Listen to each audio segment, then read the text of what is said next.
নমস্কার, আপনাদের সবাইকে স্বাগত। জীবনের সঙ্গে জ্যোতিষ কিভাবে জড়িয়ে রয়েছে ব্যবহারিক জীবনে জ্যোতিষ অনুষ্ঠানে আসলে সেটা বোঝা যায়।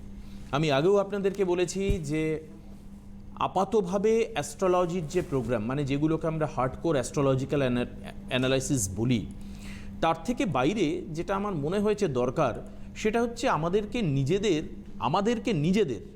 নিজেদের একবার আয়নার সামনে দাঁড়ানো দরকার। আপনি আমায় বলতে পারেন যে কেন দেবাশিস আমাদেরকে আয়নার সামনে দাঁড়াতে বলছো, কে তুমি বলার কে? ইভেন আমি বলি আজকে আমারও আয়নার সামনে দাঁড়ানোর প্রয়োজন আছে এবং আমাদের সেটা দাঁড়াতে হয়। অর্থাৎ বিষয় হচ্ছে আমি কে, আমার কতটা ক্ষমতা এবং আমি কোন জায়গায় যেতে পারি, আমার ক্ষমতাটাকে আমি আপলিফট করে আমি কতটা যেতে পারি এটা আমি জানবো না।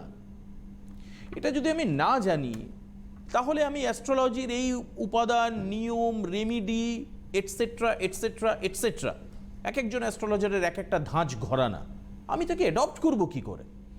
বাই দ্য ওয়ে, ফার্স্ট আমার মনে হয় যে আমার আগে নিজেকে চেনা দরকার। অ্যাস্ট্রোলজি আপনাকে চেনাতে পারে, অ্যাস্ট্রোলজি আপনাকে মোটিভেট করতে পারে। এখন কেরিয়ার নিয়ে সমস্যা, বহু মানুষের কেরিয়ার এখন একেবারে একটা দোদুল্যমান জায়গায়, মানে আজকে সুতোর উপর ঝুলছে জীবিকা এবং জীবন, এরকম কত মানুষ আছেন। আমি যদি একটু অনুসন্ধান করি, এখনই যদি ফেসবুকে একটা পোস্ট করে বলি যে কার জীবন জীবিকা সুতোর উপর ঝুলছে, মানে অনিশ্চয়তা, দেখবেন হাজার হাজার পোস্ট আর কমেন্টস আসছে। তার কারণ কি জানেন? তার কারণ হচ্ছে এটা মুখে বলা দেবাশিস চক্রবর্তীর গল্প নয়, এটা ব্যবহারিক জীবনে আলোচনা করা গল্প নয়। That is fact, that is reality. আমরা সেই রিয়েলিটির অ্যানালিটিক্যাল ওয়েতে প্রোগ্রাম করি।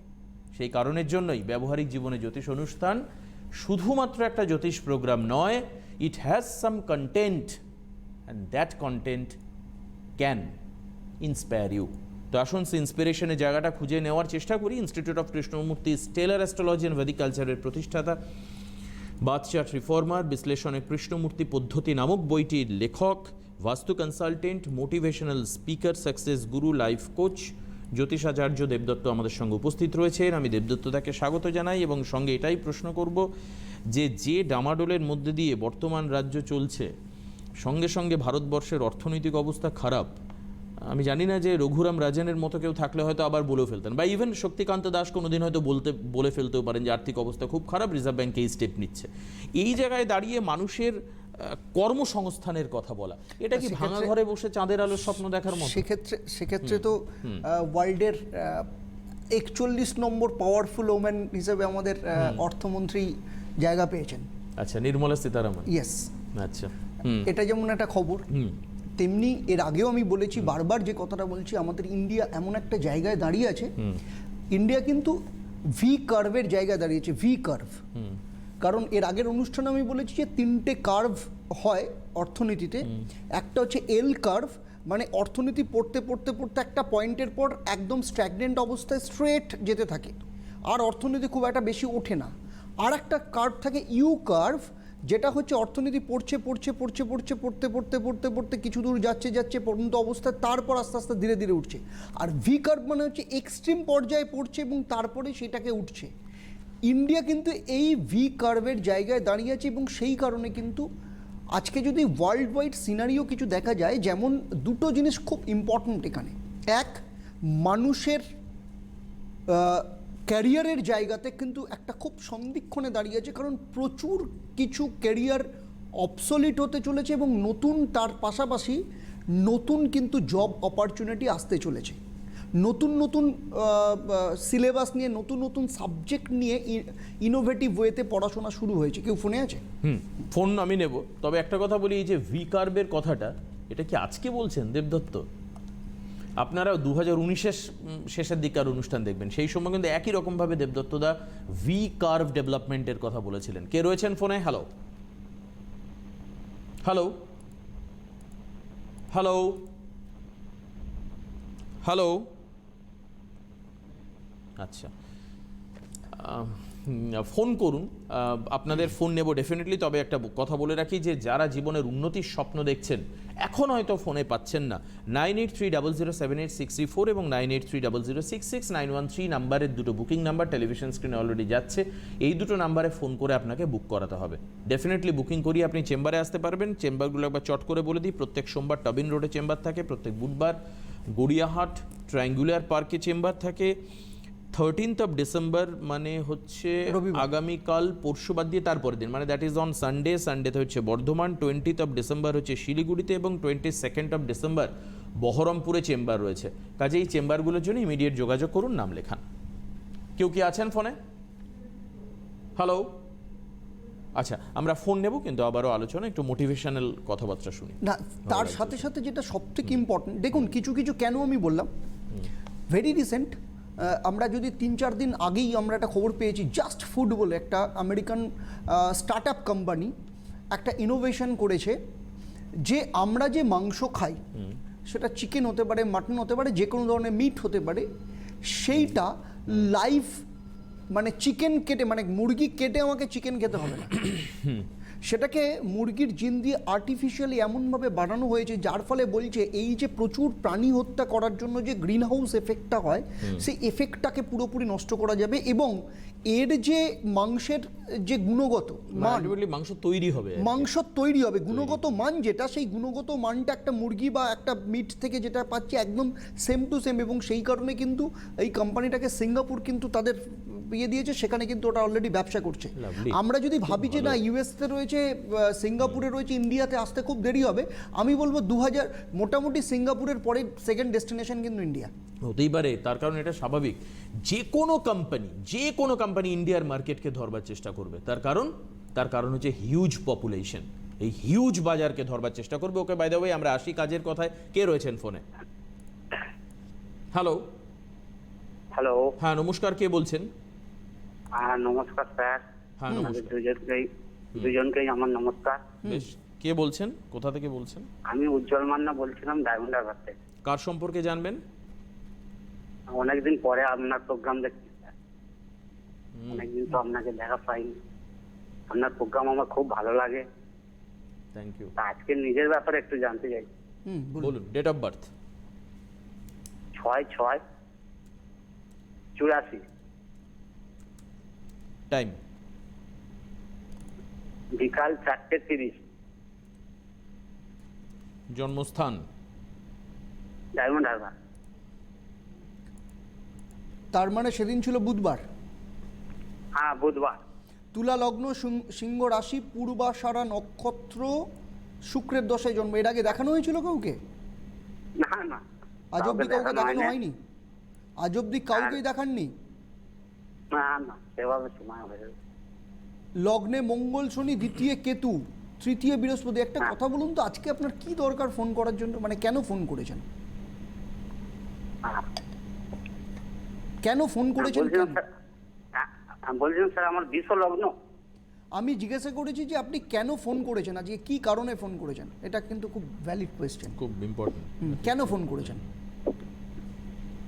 হ্যাঁ, কেন ফোন করেছেন আজকে, কি কারণে ফোন করেছেন? আমি ফোন করেছিলাম স্যার, আমি একটা ছোটখাটো সার্ভিস করতাম, সেটা এখন আপাতত নেই। তা বলছি আমার কি মানে চার্ট অনুযায়ী মানে কোনো বিজনেস করা যাবে? আপনার 1984-এ জন্ম, 36 বছর বয়স, ছোটোখাটো চাকরি করতেন, এখন চাকরি নেই, এখনো পর্যন্ত বসে আছেন। কেন আমি কথাটা জিজ্ঞাসা করলাম, অ্যাকচুয়ালি আপনার জীবনে করবার মতো যে স্পৃহা, হ্যাঁ। যে ইচ্ছা, সেই ইচ্ছেটাই আপনার লাইফে নেই। তো আমার মনে হয় যে আপনার জীবনে সবথেকে ইম্পর্টেন্ট যেটা, সেটা হচ্ছে যে আগে কাজের ইচ্ছেটাকে তৈরি করা। কারণ কাজ করবার জন্য যে যে জায়গাগুলো দরকার, সেগুলো কোনোটাই আপনার মানে আপনি অ্যাকচুয়ালি খাটবো, নতুন করে নিজের কিছু তৈরি করব, আবার নতুন কিছু করব, এই যে করার যে চিন্তা ভাবনাটা, আপনি ভীষণ কনজারভেটিভ মাইন্ডেড। মানে লোকে পরিস্থিতি অনুকূলের কথা ভাবে, আর আপনি আপনার অনুকূলেই নেই আর কি। হ্যাঁ, মানে নিজের থেকে অনেকটা তো নেই। আমার মনে হয় আপনার নিজের জীবন সম্পর্কে আগে মন্থন করা উচিত, চিন্তন করা উচিত, তারপর আমার মনে হয় কোনো অ্যাস্ট্রোলজিক্যাল সাজেশন নেওয়া উচিত। ঠিক আছে? বাহ, দেখুন ঠিক যেটা দিয়ে আমি ইন্ট্রোডাকশন দিয়েছিলাম, দুটো অদ্ভুত শব্দ, যেটা আজকে দেবদত্ত দ্বারা আমি বহুদিন ধরে অনুষ্ঠান করছি, বাট খুব ডেপথে উনি ভাবছেন আজকাল, সেটা বোঝা যাচ্ছে। আপনার নিজের সম্পর্কে মন্থন এবং চিন্তন প্রয়োজন। অর্থাৎ আমরা সমুদ্র মন্থনের কথা জানি, যেখান থেকে অমৃত উঠে এসেছিল। আমি অনুষ্ঠানের শুরুতে কি বললাম, যে আমাদের আয়নার সামনে দাঁড়িয়ে চিন্তা করা দরকার যে আমি কে। এটাকে আত্মমন্থন বলা হয়, অর্থাৎ নিজের আত্মশক্তিকে জাগরিত করা। চেষ্টা করুন সেটা, তারপরে আসুন অ্যাস্ট্রোলজিক্যাল এরিনাতে। কে রয়েছেন পরের ফোনে? হ্যালো। হ্যাঁ নমস্কার দাদা। হ্যাঁ নমস্কার, কে বলছেন? নমস্কার দাদা। আমি বিজয় দেবনাথ বলছি বঙ্গাইগাঁও আসাম থেকে। হ্যাঁ বলুন। বেশ, কার সম্পর্কে? আমি আমার নিজের সম্পর্কেই জানতে চাই। বলুন, ডেট অফ বার্থ। 26শে মার্চ 1984। 26শে মার্চ 1984। সময়? রাত্রি 7:15। কোথায় জন্ম? জন্মস্থান হচ্ছে লঙ্কা, LANK। হ্যাঁ লঙ্কায়। সোমবার ছিল। হ্যাঁ সোমবার ছিল। তুলা লগ্ন, মকর রাশি, উত্তর আষাঢ়া নক্ষত্র, রবির দশায় জন্ম। এর আগে দেখিয়েছিলেন কাউকে রাশি লগ্ন জানা আছেন? না জানা নেই। লগ্নে শনি, দ্বিতীয় স্থানে মঙ্গল কেতু, তৃতীয় বৃহস্পতি, চতুর্থে চন্দ্র, পঞ্চমে শুক্র, ষষ্ঠে রবি বুধ এবং অষ্টম স্থানে রাহু। প্রথম কথা, এই জন্মচকে যেটা দেখা যাচ্ছে, দ্বিতীয় স্থানে মঙ্গল কেতু। খুব ছোটোবেলা থেকে আপনি চেষ্টা করছেন অনেক কিছু করবার জন্য, রোজগারের রাস্তাটাকে তৈরি করার জন্য অনেক আগে থেকেই আপনি জীবনে শুরু করেছেন, কিন্তু এখনও পর্যন্ত সেটাকে গুছিয়ে উঠে আপনার যে ফ্লো, যেটা আসার যে জায়গাটা, সেই জায়গাটা আসছে না আপনার। তাই কি? হ্যাঁ হ্যাঁ হ্যাঁ। তাই সেটা শেয়ার করবেন না, বুঝবো কি করে? দেখুন না কেন আমি এই কথাটা আমি বললাম, তাহলে দুটো ফোন আমি পরপর পেলাম 1984-এ জন্ম, কিন্তু দুটো ফোনেরই লগ্ন হচ্ছে তুলা লগ্ন। ঠিক আছে? আচ্ছা, দুজনের চিন্তা ভাবনার মধ্যে, দুজনের কাজ করবার মধ্যে, দুজনের এর মধ্যে কতটা ডিফারেন্স আছে। হ্যাঁ বলুন, কি বলছেন? বলছি দাদা, বর্তমানে আমার বৃহস্পতির দশা চলছে, তো এই দশাটা কি আমার ভালো যাবে? ডিপেন্ড করছে আপনার মকর রাশির ওপর যে শনি 7.5 চলছে। হ্যাঁ তো বুঝতে পেরেছেন? কিন্তু শনি 7.5টা আমার জন্য ভালো, কারণ কি শনি আমার লগ্নে আছে উচ্চস্থ হয়ে। আচ্ছা অনেক কিছু জানেন। আচ্ছা, তো এখন কেন প্রশ্ন ফোন করেছেন? আমি জানতে চাই যে আমি কি ব্যবসা করলে আমি জীবনে প্রতিষ্ঠিত হতে পারবো। মানুষের লাইফের প্রবলেম সলভ করুন। ব্যবসা, আপনার জীবনের যা প্রবলেম আছে সেই প্রবলেমটাকে যদি আপনি সলভ করতে পারেন, সেই ধরনের ব্যবসা যদি আপনি করতে পারেন, আপনি খুব তাড়াতাড়ি এগোতে পারবেন। আপনার প্রতিদিনের জীবনে যে সমস্যাগুলো আপনার মনে হয় যে আপনার সেই ফেসিলিটিসগুলো, সেই সুবিধেগুলো থাকলে আপনার ভালো হতো, সেই রকম সুবিধাটা অনুযায়ী যদি আপনি কাজ করতে পারেন, আপনি লাইফে সাকসেস করতে পারবেন। ঠিক আছে দাদা, আপনি তো দশমাংশ চার্ট দেখে অনেক সময় বলুন, তো আমার ব্যাপারে যদি একটু বলেন আর কি।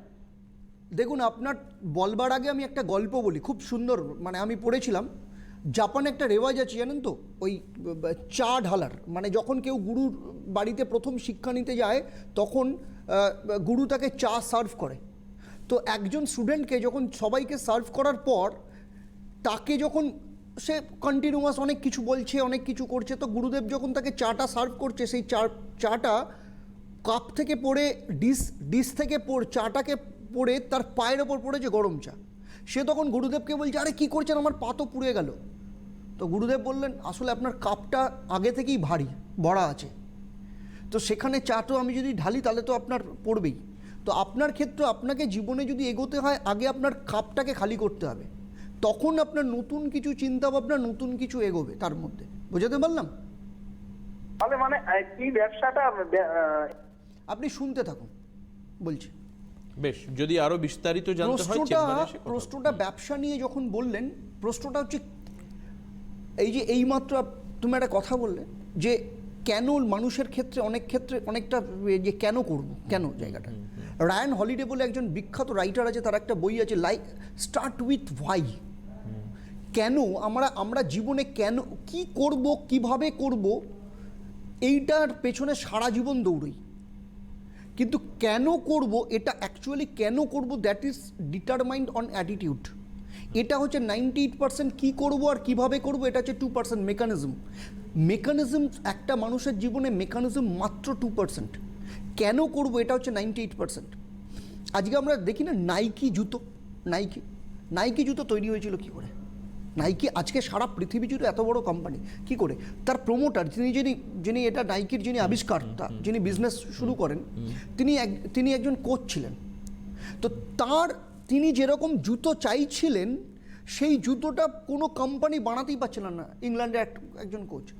তখন উনি ফ্রাস্ট্রেটেড হয়ে উনি নিজের লেবারদের ডেকে নিজের ইয়েতে করে নিজের ওয়ার্কশপে নিজের মতো করে জুতো তৈরি করেন, এবং সেই জুতোটা এতটা ভালো তার মনের মতো হয়েছিল, এবং সেখান থেকেই কিন্তু তার পরবর্তী ক্ষেত্রে নাইকির ইনভেনশন কিন্তু ওইখানটা থেকে। বাহ। আমি কি বললাম, আপনার জীবনের যা যা সমস্যা, আমরা লিফটে উঠি, এসকেলেটারে উঠি, ওটিস কোম্পানির নাম, ওটিস একজনের নাম, তার লাইফের সমস্যা ছিল, তার লাইফে তিনি সিঁড়িতে উঠতেই চাইতেন না, তার সিঁড়িতে উঠলে তার লাইফের সব থেকে বড় বোরিং ছিল। তো তিনি চেয়েছিলেন যে এমন কিছু করব যাতে আমাকে সিঁড়িতে উঠতে না পারে। দেখুন আজকে ওটিস কোথায় চলে গেছে। তো বিষয়টা হচ্ছে কি ব্যবসা করব সেটার থেকে ইম্পর্টেন্ট হচ্ছে কেন করব। ঠিক। অধিকাংশ ক্ষেত্রে ব্যবসায়ীদের ক্ষেত্রে প্রচুর ব্যবসায়ী আমার কাছে আসেন, পাশাপাশি বাস, দেখা দেখি চাষ। কেউ একজনের ব্যবসা করছে, সে তার মানে বড় ব্যবসা করছে, এখন মার্কেটের দিকে বড় ব্যবসা চলছে, চলো ওটা চলি। সে বলা হয় যদি এই সময় আজকে যদি এখানে যদি সোনার আবিষ্কার হয় আর প্রচুর মানুষ যদি সোনা খোঁড়ার কাজে লাগে, তাহলে আমি যদি সেখানে যদি মনে হয় আমি পয়সা রোজগার করব, তাহলে আমার কি করা উচিত? সবাই মানুষ দৌড়চ্ছে সোনা খোঁড়ার কাজে, সোনার আহরণের কাজে। আমি যদি বুদ্ধিমান হই, আমি তাহলে কি করব? সোনা খোঁড়ার মেশিন সাপ্লাই করব আমি, ঠিক। তবে তো আমি পয়সাটা রোজগার করতে পারবো। আমি যদি সবার কাছে যদি সোনা খোঁড়ার পেছনে দৌড়ি, তার মানে সোনার রেট কাটিংয়ের ক্ষেত্রে যেটা হবে, আমি ব্যবসাটা কম্পিটিশনের মধ্যে পড়ে যাব। অধিকাংশ মানুষের লাইফের এটাই সব থেকে বড় সমস্যা, মানুষ জানে না কি করে কম্পিটিশনের ওপরে যেতে হয়। কম্পিটিটিভ অ্যাডভান্টেজ মানে আমি কম্পিটিশন রাখবই না, আমি এমন ব্যবসা করব আমার কোনো কম্পিটিটর থাকবে না, আমি কম্পিটিটিভ অ্যাডভান্টেজে। সেই জন্য এরকম প্রচুর মানুষ আছেন, সে বর্ধমানের একজন বাড়ি বাড়ি চাল সংগ্রহ করা লোক, আজকে তার ব্র্যান্ড এস্টাবলিশ করেছে।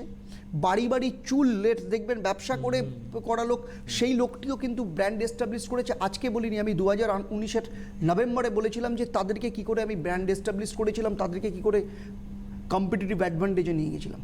ঠিক, মানে এমন কিছু করা যে যাতে আমাকে বিয়ন্ড অফ কম্পিটিশন আমি থাকতে পারি, এটা একদম ঠিক কথা, এগুলো আমরা ভাবি না। এবং সেই কারণের জন্য দেবদত্তদা এটা আগেও বলেছেন যে আমি কেন কাজটা করব সেটাকে চিন্তা করা, কেন করব সেটাকে চিন্তা করা। আমি লকডাউনের সময় দেবদত্তদার কথা খুব মনে পড়ছিল, বাড়িতে বসে রেগুলার প্রোগ্রাম করেছি আমরা, এখানে এসেছি ডেফিনেটলি, বাট তখন অনেক ওই যারা আমাদের সঙ্গে লকডাউনের আগে ছিলেন তাদের কথা মনে পড়ছিল।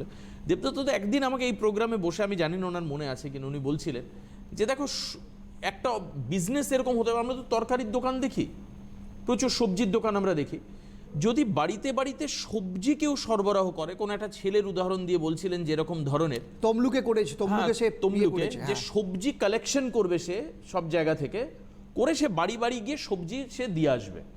খুব মজার ব্যাপার, আপনারা দেখবেন যে লকডাউনের সময় যখন বহু মানুষের চাকরি ছিল না, আমি খুব খুব সারপ্রাইজিংলি আমি নোটিস করি বাড়িতে বসে বহু মানুষ ফল এবং সবজি, আমি খুব আমার দায়িত্ব দু কাঁধে নিয়ে বলছি, ফল এবং সবজি বিক্রি করে বহু মানুষের জীবিকা বেঁচেছিল। বহু মানুষ নিজে নতুন করে ভ্যান জোগাড় করে তাতে তাতে বাড়ি বাড়ি সবজি।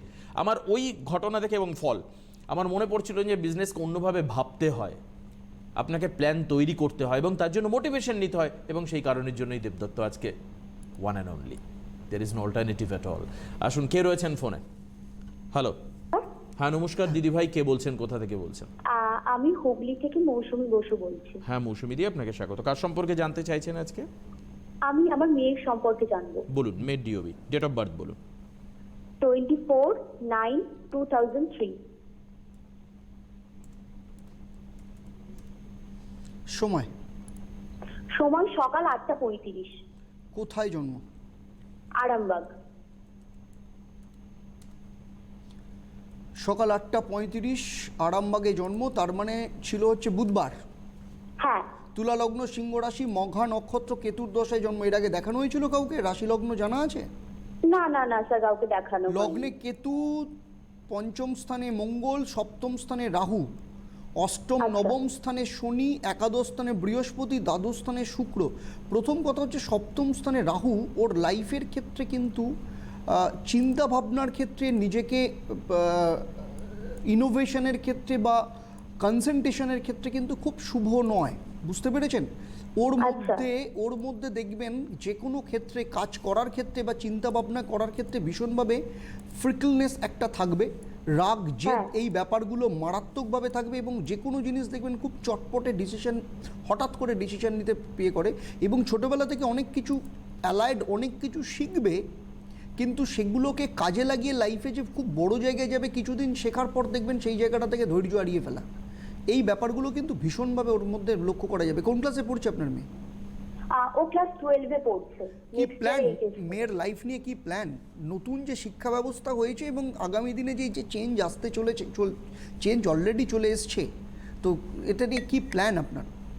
মেয়ের life আমার নিয়ে? প্ল্যান বলতে ওর যেটা মানে ইচ্ছা সেটা হচ্ছে ইংলিশে অনার্স করবে এবং তারপর ও WBCS এর জন্য প্রিপারেশন নেবে। ওকে, দেখুন প্রথম কথা হচ্ছে মঙ্গল শুভ ভীষণভাবে দরকার, এবং তার সাথে সাথে বৃহস্পতি আর দ্বাদশ স্থানে রবি শুক্র বসে রয়েছে। প্রথম কথা হচ্ছে যে 12-এর রেজাল্টটার ক্ষেত্রে কিন্তু একটু ডিটোরিয়েট করার সম্ভাবনা রয়েছে, বিশেষ করে আপনার ল্যাঙ্গুয়েজ গ্রুপের ওপর কিন্তু রেজাল্ট কিন্তু ডিটোরিয়েট করার সম্ভাবনা রয়েছে ভীষণভাবে, ঠিক আছে?